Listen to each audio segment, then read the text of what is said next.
आचार्य चाणक्य को नीतिज्ञों का ज्ञाता माना जाता है। उन्होंने अपनी एक रचना नीति शास्त्र में जीवन की हर परिस्थिति का वर्णन किया है। चाणक्य की नीतियां आज भी प्रासंगिक हैं और लोग इन्हें अपनाते हैं। कहा जाता है कि चाणक्य की नीतियों को अपनाना बहुत कठिन है, लेकिन जिसने भी उन्हें अपना लिया उसे जीवन में सफलता मिलना तय है। चाणक्य ने अपने अनुभवों से व्यक्ति के गुण और दोषों के बारे में बताया है। चाणक्य एक श्लोक में बताते हैं कि किस तरह के राज्य, स्त्री और वृक्ष यानी पेड़ जल्दी नष्ट हो जाते हैं। आइए जानते हैं चाणक्य नीति के माध्यम से।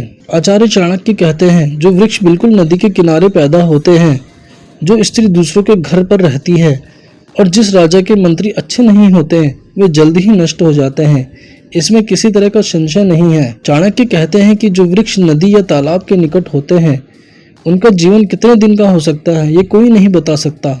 बाढ़ या तूफान के समय नदियों अपने आसपास के पेड़ों के साथ फसल, गांव या बस्तियों को ही उजाड़ देती है। इसलिए नदी किनारे खड़े पेड़ हमेशा संकट में ही रहते हैं।